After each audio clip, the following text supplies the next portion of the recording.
Bienvenue en 1996. Le 16 février plus précisément. Il y a 2 jours, c'était la Saint-Valentin. Mais au Brésil, on appelle ça la Santa Marco. Don Juan traverse le ciel de minuit à la recherche de femmes fertiles pour ensuite s'introduire étroitement dans leur cheminée.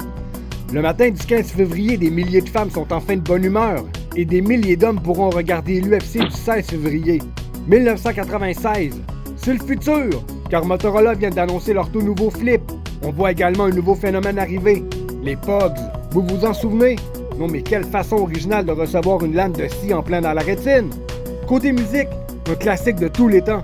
Tupac Shakur, sous la bannière de Death Row Records, lance le premier album de rap double. Sinon dans la pop, on se la joue émotif avec Unbreak My Heart de Tony Braxton et It's All Coming Back de Céline Dion. Alors qu'au cinéma, ça joue dur. On n'hésite pas à démontrer les limites de l'ordinateur avec le film à sensation Tornade. Edward Norton se fait reconnaître avec le thriller Primal Fear. Et bien que loin des acteurs d'Hollywood ou d'un budget semblable, le controversé film Trainspotting arrive en salle. Lui aussi marquera l'imaginaire et l'histoire jusqu'à aujourd'hui. Il y a aussi un nouveau golfeur qui fait rapidement parler de lui, que ce soit par son jeune âge ou par son talent. Tiger Woods n'a aujourd'hui besoin d'aucune présentation. Pour vrai, l'année 96 commence en force. C'est aussi l'année où j'ai commencé à écouter du rap, en passant par MC Solar, Eazy-E et l'album classique de 2 balles 2.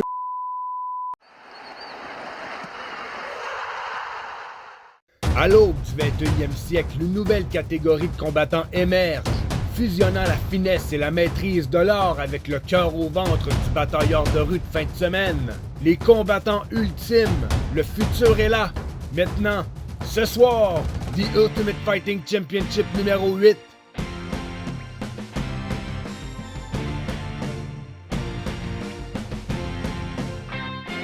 Personne n'a mieux incarné la UFC que cet homme. Ken Shamrock, il est le maître des soumissions. Il a la puissance d'un lion. Mais c'est sérieux là? C'est qui écrit ce script de merde là? Puis Royce Gracie, on l'oublie lui? Hein, il a rien gagné à part 3 tournois à lui seul. Mais c'est parce qu'il est brésilien. Puis Kimo, oh tabarnak. Oh Kimo, le gars qui a perdu contre Gracie au premier round. Mais qu'est-ce qu'il fout là? Bon ok, on oublie, je reprends. Soumission et la puissance. Contre l'homme qu'on appelle Kimo, le combattant hawaïen légendaire. Ce soir, témoignez de l'avenir du combat à point nu, alors que l'octogone devient le terrain où tout est possible. Shamrock contre Kimo et le tournoi de David contre Goliath. Voici le futur du sport de combat. L'UFC 8. Ouvrons la cage. La soirée débute sous une chaude pleine lune au travers des palmiers de ce paradis tropical que l'on appelle Puerto Rico. Plus précisément au Colisée de Ruben Rodriguez dans la ville de Bayamon. Mesdames et messieurs, ladies and gentlemen, bienvenue à tous. Buenos noches! Très content de vous retrouver pour cette 8e aventure, intitulée David contre Goliath, en version française de David vs Goliath. Je m'appelle Rick White, et comme à l'habitude, je serai votre guide au travers de ce classique. Pour ceux qui se joignent à nous pour la première fois, sachez qu'il y a déjà 8 galas disponibles sur la chaîne. Et n'oubliez pas de vous abonner afin de poursuivre l'aventure avec nous. Pour les habitués, je vous envoie mes plus sincères salutations. Bruce Beck est celui qui fait l'ouverture du gala. Après une brève présentation, il nous présente son comparse. L'ancien lutteur poids lourd médaillé des Jeux Olympiques de 1984, Jeff Blatnick. Et d'après son allure, il semble faire 1000 degrés Celsius dans la place. Jeff nous introduit son 3e membre en nous disant qu'il est tellement cool qu'il ne suit pas une goutte. Il a participé à plus de 20 films, dont The Diggity Dragon Wilson. On passe rapidement au tableau des combats principaux de la soirée. Ce sont tous des nouveaux combattants à l'exception de Paul Varelans. Alors, l'ours polaire tente sa chance pour une 4e fois ce soir. Une présentation rapide de Big John McCarthy qui arbitrera son 8e gala UFC. Donc il est clairement le plus expérimenté pour le moment. Et je crois personnellement que rendu au calibre des combattants, il serait dangereux de le remplacer. Passons maintenant au tableau des nouveaux règlements. Petit ajustement comme à l'habitude. Donc, comme toujours, aucune morsure ou attaque au niveau des yeux. L'arbitre peut redémarrer un combat si 2 combattants demeurent inactifs. Ce seront tous des rounds de 10 minutes, sauf 15 minutes pour la finale du super combat, et un maximum de 2 à 3 minutes de prolongation sera rajouté en finale et au super combat bien sûr. Et les façons de remporter la victoire: par knockout, par soumission, si le coin jette la serviette. Quand l'arbitre met fin au combat, bien sûr, parce que l'un des combats ne se protège plus de manière efficace, par disqualification ou par décision des juges. Et maintenant, nos 3 juges de ce soir. Robert Young, le pervers. Graciela Garcias, la pain-bêche, elle ressemble à Gina Davis. Et Stephen Quadros, le détendu, qui a l'air d'un mélange de Kevin Bacon et Ethan Hawke. Et maintenant, sans attendre, le premier combat de semi-finale. Don Fry contre le favori de la place, Thomas Ramirez. Et au grand bonheur de plusieurs, dont moi-même, ce gars-là diffuse l'entrée des combattants. Notre premier compétiteur en allure de Tom Selleck. Je trouve également une ressemblance avec notre grété Rick Rude. Mais peu importe à qui il ressemble, que ce soit Bennett ou Burt Reynolds, il est connu sous le nom du Prédateur. Allons voir sa fiche personnelle. Nous avons un ancien boxeur professionnel, un lutteur compétitif. Il n'utilisera pas de takedown en début de match et il n'hésitera pas à frapper au sol. Et son adversaire, le favori de la place, né dans le Bronx, il aurait participé à plus de 200 combats point nu. Il serait invaincu. Il aime projeter ses adversaires au sol. Il frappe avec des lourdes mains ouvertes. Ça l'indique déjà que le gars a peu d'expérience de combat. Aucune expérience au sol. C'est un peu ce que je disais. Et il a clairement une endurance questionnable. Allons rejoindre la voie de l'octogone. Rich, the G-Man Goins. Et j'adore comment on se trompe avec le carton de la lutte, alors que sur l'autre carton, on est exact avec l'art martiaux bâtard. Et maintenant, the tale of the tape. Il est pratiquant de lutte, 30 ans, 185 cm, affichant 95 kg sur la pesée, venant de Sierra Vista, Arizona, le prédateur Don Fry. On peut entendre la foule huer Fry alors que sans le moindre souci, il leur répond par un sourire comme un gentleman. Alors que son adversaire est le favori de la place, pratiquant le Pakwachan, 11 ans son aîné, à 185 cm, 186 kg, venant de la place Bayaman, Puerto Rico, Thomas Ramirez. Et la foule est extrêmement bruyante pour le favori de la place. Le vétéran Big John McCarthy prend le centre de l'octogone. Les deux adversaires sont prêts. Le signal est envoyé. On se rappelle qu'il y a une différence de près de 100 kilos entre les deux hommes. Jab de la part de Fry. Jab, crochet droite de la part de Fry. Et c'est terminé. Le favori de la place s'écroule comme une brique. Une poche de patates, inactif. Sans attendre, allons voir à la reprise alors. Un bon jab de la part de Fry, un autre jab et finalement un crochet. Et l'énorme géant qui s'écroule au sol. Alors comme j'expliquais, le jab est un coup de poing qui est efficace, donné rapidement, sous un effet de fouette. Coup de poing au menton, crochet et le géant qui s'écroule. Et c'est avec son missile à tête chercheuse que Don, le prédateur Fry, remporte sa place en semi-finale. Maintenant, un petit aperçu de notre favori de la place, Ramirez, qui se remet de ses émotions. Il se demande où il est, le pauvre.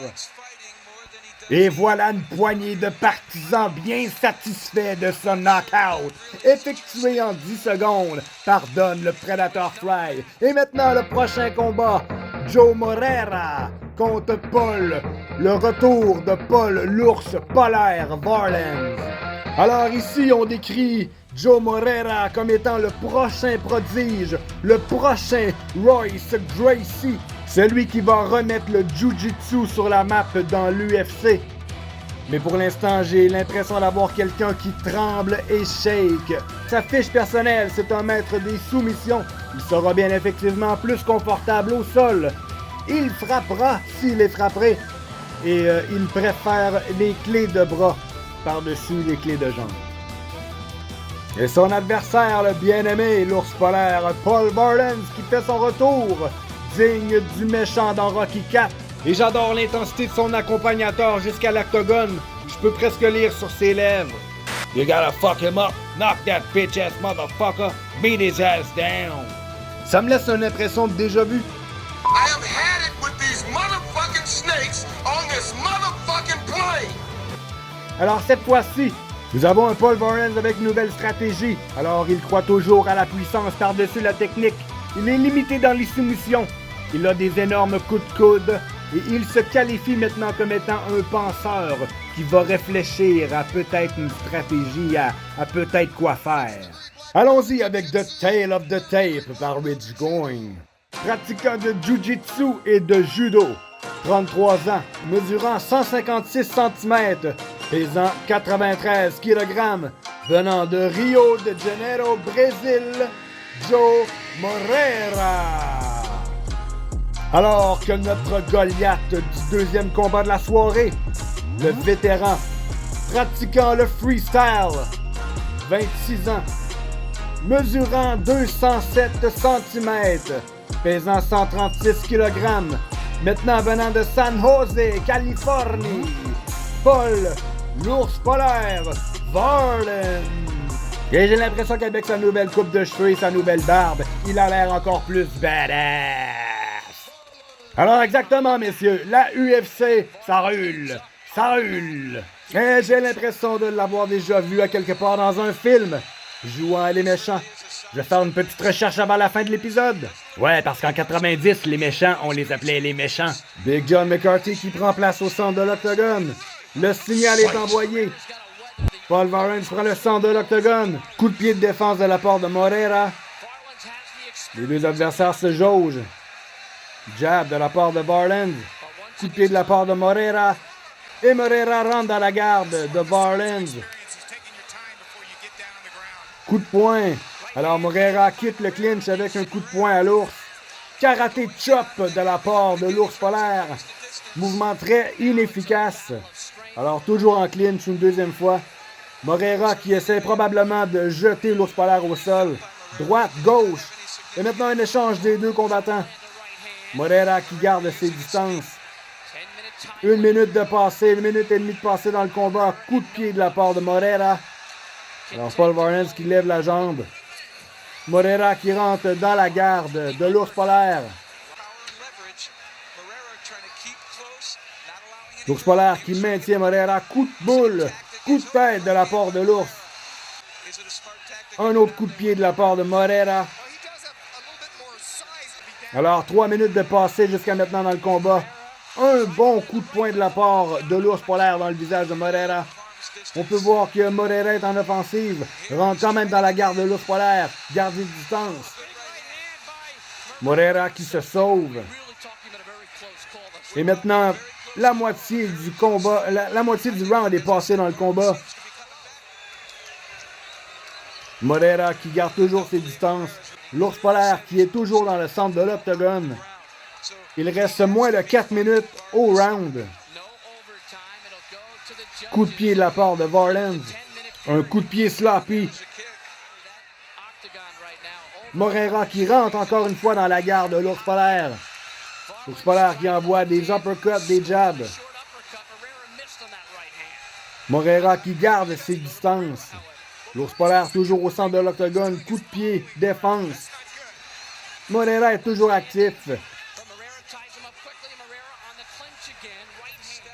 Alors on peut voir que dans les 2 dernières minutes, on a un Moreira qui se sauve beaucoup de Paul Varelans. Malheureusement, c'est les dernières minutes qui jouent beaucoup, qui sont critiques pour les combattants. Alors, 50 secondes dans le combat. Nous avons toujours un Moreira qui se sauve. Et dans le dernier 20 secondes, nous avons un Paul Varelans qui est très actif alors que Moreira se sauve. Attaque brutale de la part de l'ours polaire. Moreira qui se sauve. 2, 1. Le combat continue. Il ne semble n'avoir aucune cloche. Aucun gang résonne. Le combat continue. Et maintenant, Big John McCarthy qui arrête le combat. Alors, l'ours polaire, il s'en va dans son coin. Il félicite son activité dans le combat. Alors que de son côté, nous avons Moreira qui semble déçu. Quelqu'un semble uriner sur sa tête. Et c'est Rich Gong qui attend la décision des juges avant d'annoncer le vainqueur. Alors, on attend toujours la décision des juges.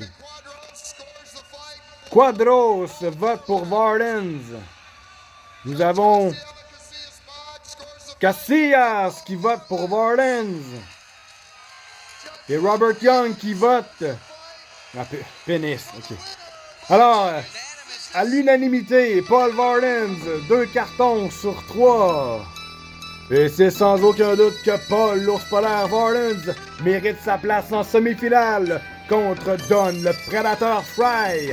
Alors, ce sera le prédateur contre l'ours polaire en semi-finale. Et maintenant, passons au 3e combat de la soirée. Jerry Bohlander contre Scott Ferrozzo. Notre premier concurrent faisant partie de l'écurie de Ken Shamrock, Jerry Bohlander. Donc, sa fiche personnelle, c'est un lutteur expérimenté, mais en même temps, c'est un jeune combattant inexpérimenté. Donc, ça sera à voir. Il favorise le grappling par-dessus les coups et il est en excellente condition pour se battre. Alors que son adversaire, on ne sait pas grand-chose sur lui, mais c'est un pratiquant de pit fighting, le même style que Tank Abbott. Alors c'est un puissant puncher. Il va essayer d'amener son adversaire immédiatement au sol. Il va préférer étrangler au sol. Et il sera difficile à contrôler également au sol.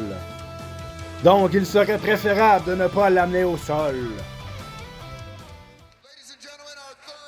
Et toujours Rich de G-Man Gorn qui nous présente The Tale of the Tape. Alors, le jeune pratiquant de shoot fighting, il a 21 ans, il mesure 180 cm, 91 kg sur la pesée.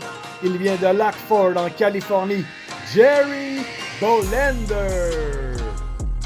Alors que son adversaire, c'est un pratiquant de pit fighting. Il est 10 ans son aîné, 171 cm.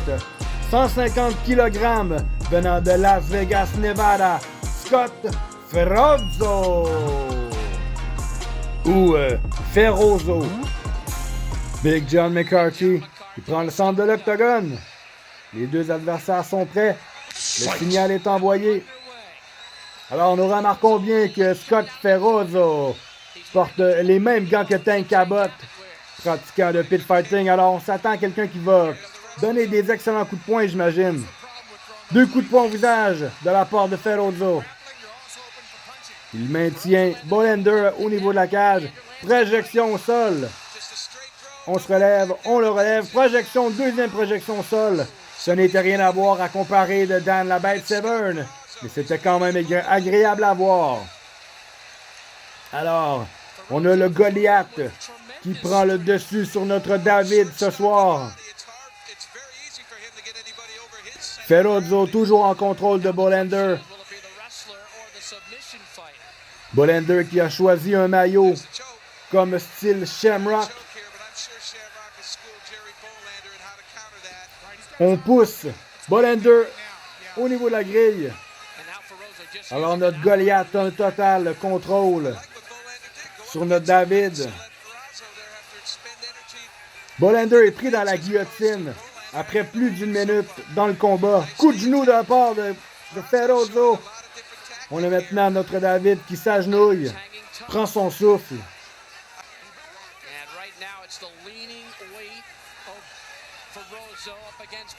Coup de boule, coup de tête de la part de Bohlander. Maintenant Bohlander qui tient Ferrozzo dans une guillotine. 3 minutes de passer dans le combat. Ferrozzo qui projette maintenant Bohlander au sol. Passe maintenant sur le dessus, dans la garde de Bohlander.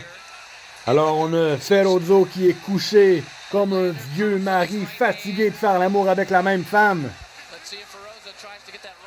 Et on peut voir les pieds de Ferrozzo. Malheureusement, on a tous déjà rencontré une femme avec des pieds aussi sales.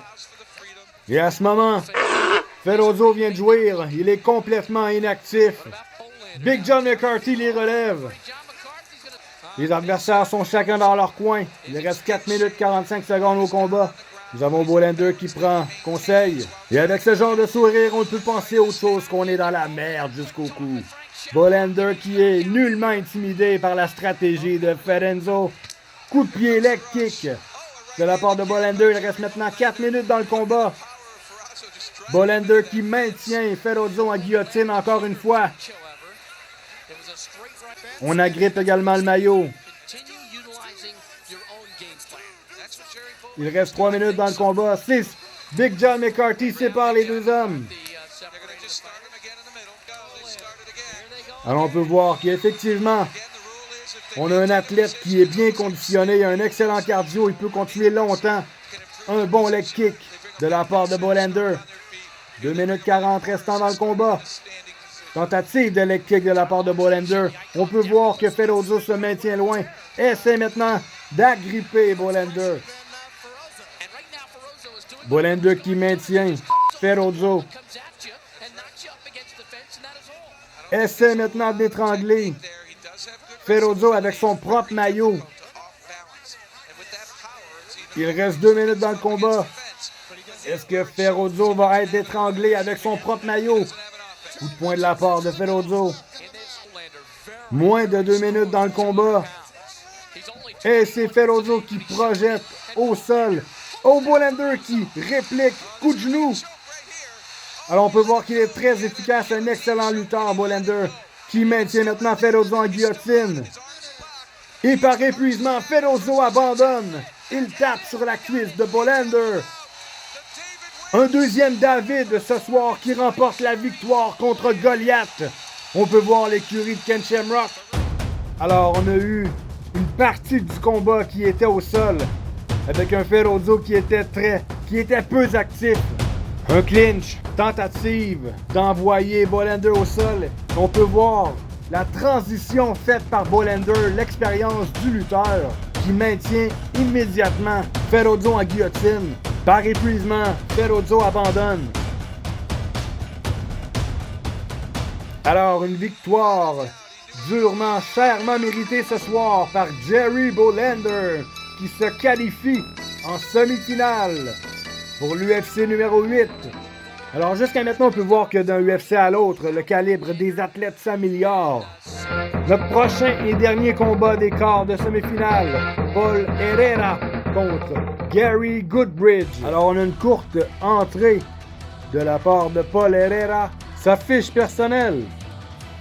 C'est un artiste des takedowns. Il va préférer être debout et donner des coups de poing par contre. Ce serait un street fighter et il pourrait éventuellement saigner par des vieilles coupures. Mais comme on dit, c'est pas le temps de saigner. Son adversaire, nommé Gary Goodbridge. Et maintenant, allons voir sa fiche personnelle. Alors, il est fort de haut de corps. Il est limité dans les habiletés de sol. C'est quelqu'un qui a une puissance de knockout. Et c'est quelqu'un qui n'hésitera pas à frapper au sol. Et maintenant, The Tape of the Tail. Alors, c'est un pratiquant de lutte américaine. Il a 29 ans. Il mesure 177 cm. Il pèse 84 kg. Il vient de Grand Junction, au Colorado. Paul Herrera contre un pratiquant de Cook. Tickety Cock.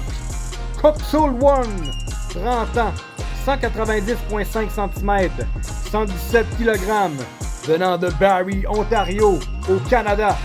Gary Goodbridge.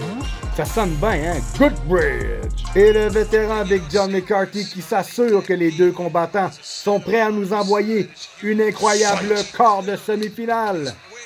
Et Herrera qui shoot immédiatement. Herrera maintenant dans la position du crucifix. It was at this moment that he knew. He fucked up. Bang, bang, bang, bang, bang, bang, bang! Et sans aucun doute, Gary Goodbridge qui remporte la finale et manque de se casser le cou en même temps. Allons voir la reprise. La rapidité avec laquelle tout ça s'est passé. Dès l'ouverture du combat, Herrera tente de shooter dans la garde, mais Goodbridge évite l'attaque en se jetant au sol. Le prend littéralement en position de crucifix. J'ai l'impression que lui-même ne savait pas quoi faire. Et par instinct, il lui a donné des bons coups de coude sur le bord de la tempe. Et à la fin, il est tellement pompé qu'il se craque le cou dans la cage.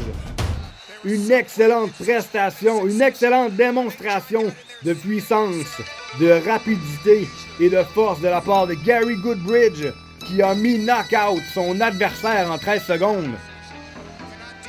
De son côté, on peut voir Paul Herrera qui quitte doucement l'octogone. Et malgré les conseils des docteurs et des médecins, il préfère de rentrer chez lui par lui-même, comme un vrai mâle alpha des années 90. Car il y a 30 ans, les hommes ne collectionnaient pas les figurines, mais ils collectionnaient bien les commotions cérébrales. Malheureusement, à l'époque, c'était méconnu. Allons-y avec une salutation spéciale du fondateur de l'association de Pancrase, Masa Funaki. Pancrase, ça ressemble à pancréas. Arrêtons de nous emmerder. Passons donc aux semi-finales. Don Frye. À 30 ans, il est un lutteur de lutte gréco-romaine qui a accumulé plus de 700 victoires en compétition. Il détient également une ceinture noire 2e degré de judo. Ceux qui le connaissent l'appellent le prédateur. Quand j'entre dans l'octogone, mon adversaire devient ma proie. Un temps total de 10 secondes passées dans l'octogone. L'arrivée de Don Frye avec un superbe KO fait à Thomas Ramirez. On peut voir Dan Severn qui l'accompagne. Alors la mère de Dan Severn a été remplacée par le moustachu Don Frye qui fait son entrée dans l'octogone. Nous apprenons à l'instant que des braconniers de Puerto Rico sont venus chercher l'ours polaire Paul Varlins. Donc malheureusement, Paul Varlins sera remplacé par Sam Atkins. Sam Atkins, un boxeur super poids lourd qui n'est pas étranger à une bonne claque sur la gueule, prétendant qu'il peut mettre KO n'importe quel homme avec ses deux mains à plus de 215 kg. Il n'y a qu'une seule façon de négocier avec ses enclumes en forme de poing, se tasser de son chemin. Je suis venu à l'UFC pour combattre les meilleurs.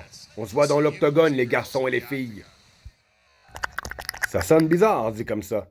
Il a pris sa retraite de la boxe il y a 1 an. Il a vaincu son premier adversaire par soumission à 2 minutes 48 secondes.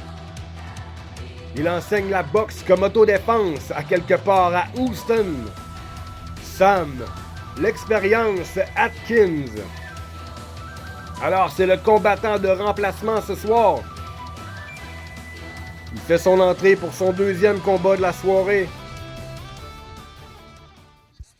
C'est Rich Going qui nous présente la mesure des combattants.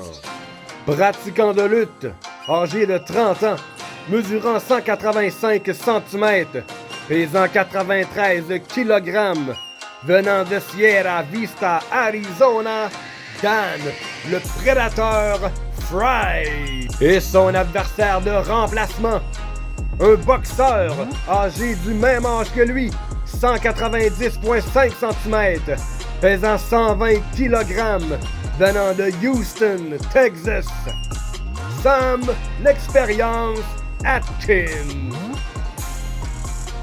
Big John McCarthy au centre de l'octogone envoie le signal. D'un côté, nous avons un boxeur qui a éliminé son adversaire en moins de 3 minutes.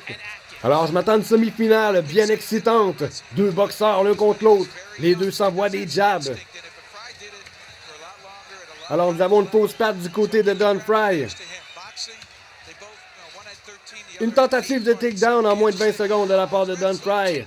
Coup de poing à la tête de Don Frye. Don Frye qui est maintenant en contrôle total de son adversaire. Frye qui domine totalement Atkins au sol. Alors on peut voir l'expérience de lutteur de Frye. Sam Atkins qui ne sait absolument pas quoi faire contre la brutalité du prédateur. Atkins qui essaie de se protéger avec ses jambes. Et Big John McCarthy qui vient sauver la proie des griffes du prédateur. Encore une fois, Don Frye remporte le combat ce soir. Atkins qui est totalement déçu de la décision de Big John McCarthy. Le combat a été arrêté par saignement. On peut voir la reprise. Les jabs, la tentative de takedown, l'expérience du lutteur de Don Frye. Et à ce moment, il a pris le contrôle. Comme un enfant prend le contrôle de sa poupée. Il était sur le dessus agressif depuis le début. Alors c'est facile de voir que l'expérience d'un lutteur a une longueur d'avance sur n'importe quel boxeur. Et à la fin, on a Don Frye qui crie « Fuck yeah !» Et malgré sa défaite, on peut voir qu'à la fin, Sam Atkins va faire une accolade à Don Frye. c'est le respect mutuel, c'est qui est magnifique dans ce sport. Et c'est ce qui se démarque parmi tous les autres sports où le but n'est que de faire des points. Notre David de ce soir donne le Predator Fry qui remporte sa place en finale. Et ce soir, l'aréna est magnifiquement bien décorée. Le shoot fighter Jerry Bollander était fraîchement sorti de l'école quand il a trouvé refuge dans la tanière du lion de Ken Shamrock. À l'âge de 21 ans, Jerry est le combattant le plus jeune ce soir. Il porte en lui les habiletés qui ont passé au travers le test du feu. L'entraînement font le combattant. À l'âge, je suis prêt pour la UFC. Allons-y avec l'entrée de notre deuxième David qui se classe en semi-finale ce soir, Jerry Bollander. Avec une impressionnante victoire remportée sur Scott Ferozzo par soumission à 9 minutes 5 secondes dans le combat. Une petite tape sur le cul. Allez mon beau, va te battre. Le Canadien Gary Goodbridge ne détient pas seulement qu'une ceinture noire 4e degré de Coxolwong. Non, il était également un champion de boxe super poids lourd. Il vient maintenant nous démontrer ses habiletés au travers la plus dure compétition de tous, la UFC. Il y a 3 choses que je vais apporter à l'UFC numéro 8 qui n'ont jamais été apportées par un seul combattant. Une attitude supérieure, un esprit supérieur et la force supérieure. Je les possède tous. Big Daddy rapporte le pactole. Allons-y avec l'entrée de Big Daddy. Gary Goodbridge, qui a passé 13 secondes au total dans l'octogone après un superbe KO sur Paul Herrera. Une fois de plus, ce sera intéressant de voir David le plus petit qui a les techniques et les connaissances contre Goliath qui maintient la force brute. Pratiquant de Coxolwong, il fait son entrée. Big John McCarthy l'attend, subtilement pour sa petite claque sur les fesses. Une petite tape sur les fesses. Allons rejoindre l'élégant Rich Going pour The Tale of the Tape. Alors, le plus petit combattant des deux, le David de ce soir, pratiquant de shoot fighting, 21 ans, à 180 cm, 91 kg, venant de Lockford en Californie, Jerry Bollander. Contre son adversaire, pratiquant de Coxolwong, 30 ans, 190,5 cm, 117 kg sur la pesée, venant de Barrie en Ontario, Canada, Gary Big Daddy Goodbridge. Et la foule nous rappelle qu'à Puerto Rico, il fait calissement chaud. Le maître des tapes sur les fesses prend le centre de l'octogone, s'envoie une tape dans les mains. Les deux adversaires prennent lentement le centre de l'octogone. Gary Goodbridge avec un style de macaque. Jerry Bollander qui shoot dans les jambes de Gary Goodbridge. Une excellente guillotine. Gary Goodbridge soulève de terre Jerry Bollander. Bollander qui s'agrippe au gi et non le kimono, car nous avons appris ce qu'était la différence entre un gi et un kimono. Jerry Bollander avec une excellente défense contre son agresseur. Goliath enroule maintenant ses jambes autour pour éviter la souplesse, mais Gary Goodbridge s'est jeté au sol avec lui. Gary Goodbridge maintenant dans la demi-garde de Jerry Bollander. Et seulement 45 secondes de passé jusqu'à maintenant dans le combat. Gary Goodbridge en contrôle de Bollander depuis un certain moment. Toujours dans le... Et maintenant en montée complète sur Bollander. Maintenant Bollander est en mauvaise posture. Et la maîtrise, la technique de Bollander renverse le poids du Goliath. Des coups dans les côtes. Alors le lutteur qui se défend très bien contre Gary Goodbridge. Et maintenant Gary Goodbridge qui essaie d'enlever son agresseur. Des coups au visage de la part de Bollander. Goodbridge qui agrippe maintenant Bollander pour l'empêcher d'être en montée complète, avoir une meilleure portée pour donner des coups. Et Gary Goodbridge essaie de renverser Bollander une fois de plus.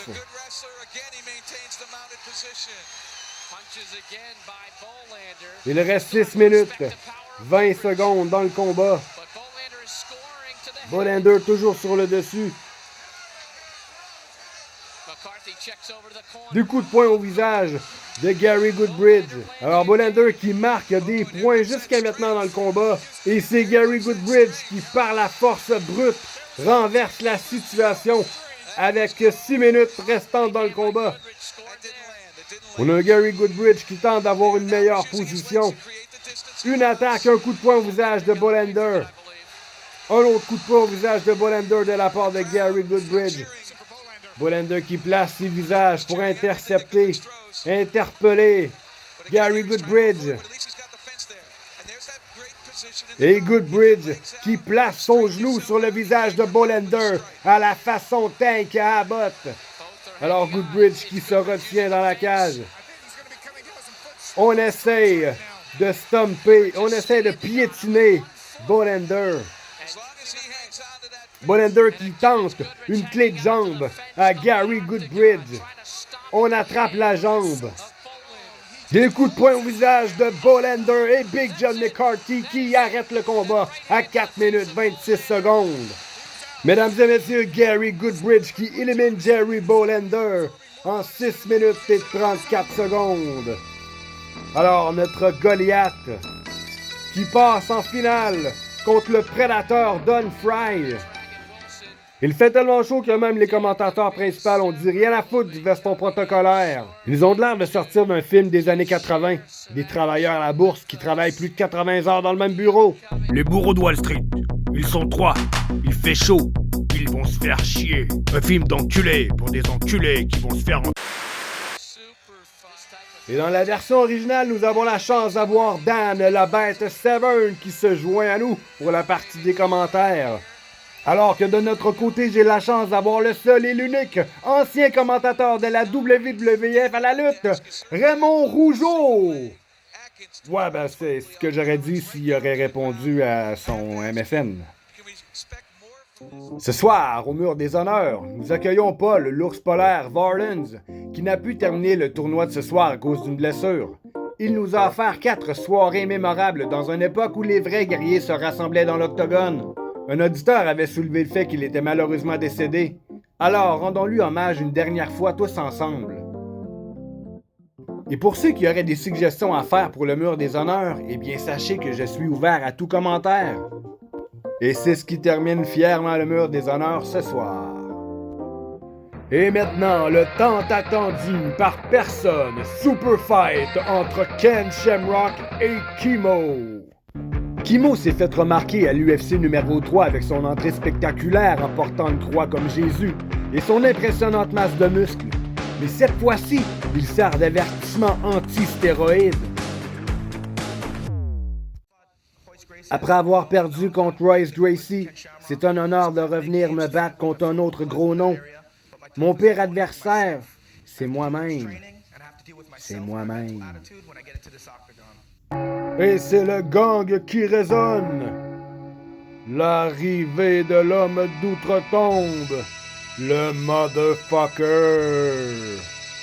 Alors nous avons une impressionnante fiche record d'aucune victoire et une défaite. Alors encore une fois, l'entrée de Kimo sous une thématique à la Jesus Christ. Kimo, l'homme qui se prenait pour Jésus. Alors, c'est un grand frappeur. Il préfère l'intensité par-dessus la technique. Nous pourrons peut-être être témoins de quelques soumissions. Il aura peut-être quelques tentatives de shooter. Alors maintenant, le caucus, la prière faite entre ses collègues afin de récupérer l'âme de Ken Shamrock si jamais Kimo gagne le combat. Et bien sûr, le champion de Super Fight. Personne n'a jamais battu cet homme dans un super combat. Pas Gracie, pas Severn, et pas même Taktarov. Alors, si je comprends bien, si Severn n'a pas gagné, ça veut dire que les deux autres n'ont pas perdu non plus. J'ai eu 3 super combats consécutifs, et j'en suis demeuré invaincu. Et je le resterai ce soir. Kimo, j'espère que t'es prêt parce que t'as engraissé. Et si vous scrutez les lieux, vous allez voir que c'est magnifiquement décoré avec les anciens tapis des octogones. Alors on est arrivé de Ken Shamrock, le prodige américain, beaucoup plus agressif. Il n'a pas 1 minute à perdre, il est là pour se battre. Alors c'est un maître des soumissions, il va peut-être préférer rester debout et se battre. Qualifié comme un dur frappeur au sol. Bullshit! Et il est bien conditionné pour son combat. The Tale of the Tape avec Rich Gorn. Et l'aspirant au titre de champion d'Ultimate Fighting Championship, pratiquant la pancration, 28 ans, mesurant 186 cm, affichant 122 kg sur la pesée, venant de Waikiki, Hawaii, Calvin Klein, Kimo, contre l'officiel champion de l'UFC, pratiquant le shoot fighting, 32 ans, mesurant 183 cm, à 97,5 kg, venant de Lockford, Californie, Ken The Rock Shamrock. Alors les deux combattants sont dans leur coin respectif. Le signal est envoyé par Big John McCarthy et Kimo qui shoot rapidement. Et un takedown, un body slam effectué par Ken Shamrock. Et on sait qu'à ce moment, on comprend qu'on va s'emmerder. Mais ne vous en faites pas, car comme d'habitude, j'ai coupé au montage toutes les longueurs et moments d'inactivité. Et justement, après presque 1 minute dans la même position, c'est Ken Shamrock qui essaie maintenant de changer de position. Kimo qui essaie de se relever. Kimo toujours maintenu au sol par Ken Shamrock. Ken Shamrock qui essaie désespérément d'améliorer sa position, de venir en montée. Et maintenant, il est en montée complète sur Kimo. Après maintenant presque 3 minutes dans le round. Kimo essaie de se relever, de se déprendre. Ken Shamrock prend le dos. Et c'est Kimo qui renverse Ken Shamrock. Il est maintenant sur le dessus. Il reste 12 minutes dans le round. Un coup de tête de la part de Kimo. Kimo qui est toujours... Et Kimo qui essaie de jouer dans les yeux de Ken Shamrock ou l'empêcher de respirer. Un coup de poing, une bonne gauche de la part de Kimo au visage de Ken Shamrock. Ken Shamrock qui maintient Kimo loin de son corps en le tenant avec ses jambes. Kimo qui frappe au sol. Ken Shamrock qui essaie maintenant d'agripper, d'attraper la jambe de Kimo. Kimo qui prend le dos de Ken Shamrock. 11 minutes 10 secondes dans le combat. Kimo a maintenant le dos et Ken Shamrock maintenant à la jambe gauche de Kimo. 11 minutes dans le combat. Ken Shamrock qui agrippe de tout son corps la jambe de Kimo. Kimo qui crache son mouthpiece. Kimo essaie d'améliorer sa position, de prendre sa jambe. Aussi longtemps que sa jambe n'est pas complètement en élongation, il a une chance. Et maintenant, c'est terminé. Kimo qui abandonne. Ken Shamrock qui remporte un autre super combat. Un autre chèque. Cling, cling, facile. Allons voir la reprise en début de combat. Alors, une tentative de leg kick, coup de poing de la part de Shamrock. Et Shamrock qui soulève, body slam Kimo au sol. Et maintenant en position de côté. Shamrock qui essaie d'améliorer sa position. Et à la fin, la clé de jambe et Kimo qui tape avec l'élongation complète de la jambe de Kimo. Après 4 minutes de combat, Ken Shamrock remporte un autre super fight. L'accolade et la bise sur la joue. Ken Shamrock a de l'air surpris. Le victorieux Ken Shamrock, après 4 minutes 24 secondes dans le combat, il est rejoint par son écurie. Alors le favori, l'Américain Ken Shamrock, transporté maintenant par son écurie.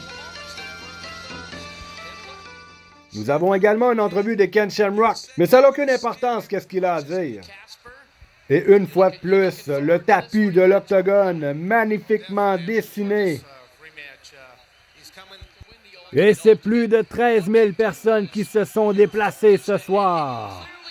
Et maintenant, sans attendre, la finale donne le prédateur Fry contre Gary Goodbridge. Allons-y avec cette bonne vieille face de Tom Selleck a.k.a. Don Fry, qui a mis Thomas Ramirez KO en 10 secondes, ainsi que Atkins en KO technique en 48 secondes. Ce qui veut dire qu'au total, Don Fry n'a même pas passé 1 minute dans l'octogone ce soir. contre celui qui a également fait un chaos dévastateur ce soir, Gary Goodbridge. On peut remarquer que Gary Goodbridge a abandonné son gi. Eh bien, c'est parce que, histoire courte, Gary Goodbridge ne pratique pas le Kuk Sool-Wong, mais il a dû s'associer à un club pour avoir le droit d'accéder au tournoi de l'Ultimate Fighting Championship. Visiblement, sous son gi, Gary nous cachait son physique d'homme fort. Allons-y avec... Tale of the tape. Alors, c'est un pratiquant de lutte, à 30 ans, mesurant 185 cm, pesant 93 kg, venant de Sierra Vista, Arizona, donne le Prédateur Fry. Contre notre Goliath de ce soir, pratiquant le Kuk Sool-Wong, à 30 ans également, 190,5 cm, pesant 117 kg sur la pesée, venant de Barrie en Ontario, venant du Canada, Gary coup de coude sur la tempe, Goodbridge. Je n'ai malheureusement pas réussi à trouver l'identité de cette femme. Les deux animaux sont chacun dans leur coin, retenus par les chaînes qui s'appellent l'honneur. Le signal est envoyé. D'un côté, nous avons un massif imposant Gary Goodbridge contre notre David Don Fry, le boxeur qui envoie des jabs. On se rappelle que Don Fry est un faux spat, ce qui veut dire qu'il est gaucher, comparativement à son adversaire. Jab rentre dans la garde de Gary Goodbridge. Il est maintenant à côté sur la cage, le pouce contre la cage, du coup de genou de la part de Don Fry. Gary Goodbridge qui tient Don Fry. Gary Goodbridge qui tente de soulever Don Fry. Gary Goodbridge qui agrippe Don Fry qui, avec ses expériences de lutteur, se retient bien contre Gary Goodbridge. Et malgré tout, Gary Goodbridge qui projette Don Fry au sol. Goodbridge qui lance Don Fry au sol, manque Don Fry d'un coup de pied au visage. Et maintenant, ils sont tous les deux dans un clinch. Don Fry qui a un clinch de boxe, les deux adversaires sont maintenant... On peut voir un sourire dans le visage de Don Fry. C'est pas son premier rodéo à lui. Don Fry qui envoie des jabs, un crochet de droite par Goodbridge. Et maintenant Don Fry qui pousse encore Gary Goodbridge dans la cage. Bonne technique pour maîtriser la bête.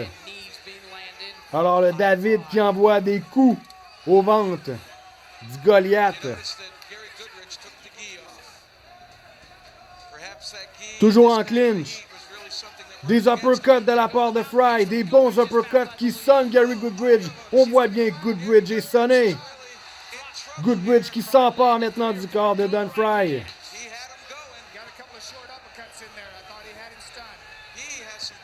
Don Fry. Seulement 2 minutes 15 secondes de passer dans le combat. Toujours en clinch. Goodbridge qui tient les jambes de Don Fry. Don Fry qui s'agrippe à la cage. Magnifiquement repris par Gary Goodbridge. 13 minutes dans le combat. Gary Goodbridge qui prend le dos de Don Fry. Don Fry qui renverse Gary Goodbridge. Don Fry qui est maintenant sur le dessus de Goodbridge. Don Fry qui s'empare maintenant du Goliath, des coups visage. Big John McCarthy qui arrête le combat. Spectaculaire finale de la part des deux combattants. Mesdames et messieurs, c'était incroyable. Don Fry qui est très calme, qui remporte le tournoi de l'Ultimate Fighting Championship numéro 8. Le champion et l'accolade mutuelle, le respect entre les deux combattants. Allons voir à la reprise. Alors c'était Gary Goodbridge qui avait d'abord le dos de Don Fry, le fait trébucher. Ensuite le jette au sol, tentative de coup de pied. Il a manqué de très peu Don Fry. Ensuite en clinch, on a vu Don Fry qui a envoyé des uppercuts. Et c'est celui-ci qui a sonné Goodbridge. Goodbridge qui tentait un étranglement sur Don Fry. Don Fry qui a repris le dessus, embarqué dans la garde. Il a envoyé des coups de poing au visage, des coups de coude. Et Gary Goodbridge qui a tapé. Une victoire spectaculaire de la part du prédateur Don Fry ce soir. À mon humble avis, l'UFC numéro 8 est un gala marquant qui historiquement servira de tremplin à la compréhension des arts martiaux mixtes, que ce soit par sa thématique audacieuse du petit contre le plus gros, ou par les habiletés et la préparation des athlètes. L'UFC 8 démontre sans aucun doute que l'art martiaux ultime n'existe pas, qu'il n'y aura jamais qu'une seule discipline dominante sur le reste du monde. Aucun cheat code ou technique spéciale, et surtout qu'il ne s'agit pas d'une question de taille, mais bien d'un amalgame de techniques, un ensemble de disciplines différentes que l'on maîtrise bien évidemment. Don Fry fut l'exemple parfait, expert en lutte avec un parcours professionnel en boxe. Il était donc bien préparé à restreindre son adversaire au sol ou à lui éclater la gueule si possible. Rappelons-nous qu'à l'époque, ce sont encore tous des combattants au style différent qui n'ont jamais mis le pied dans l'octogone. Mais après cette soirée, il est évident que les athlètes devront intégrer plusieurs disciplines afin de dominer dans l'UFC. Et on voit bien que le prédateur va aller prédater. Mesdames et messieurs, ladies and gentlemen, c'était un plaisir de vous présenter cette 9e soirée remplie d'action avec une finale incroyable. Le Predator fera son retour lors de notre prochaine rencontre à l'UFC 9, ainsi que Ken Shamrock contre Dan Severn dans un super combat revanche et bien d'autres vétérans. Comme à l'habitude, c'est toujours un honneur et privilège de partager ce moment avec autant de personnes. Salutations à vous tous à la maison. Merci énormément pour les partages. Merci pour le bouche à oreille. Merci sincèrement à tous les abonnés, vous êtes le cœur de la chaîne. Je m'appelle Rick, The Iron Man White. Et je vous donne rendez-vous sur la même batte chaîne pour voir les prochaines battes conneries. Bon allez, il reste encore du temps pour une bonne batte bière. On se revoit bientôt pour une autre présentation de Jump in the Cage, fool. Mais d'ici là, profitez-en pour faire l'amour puisque nous sommes vendredi. Et bien sûr, prenez soin de vous.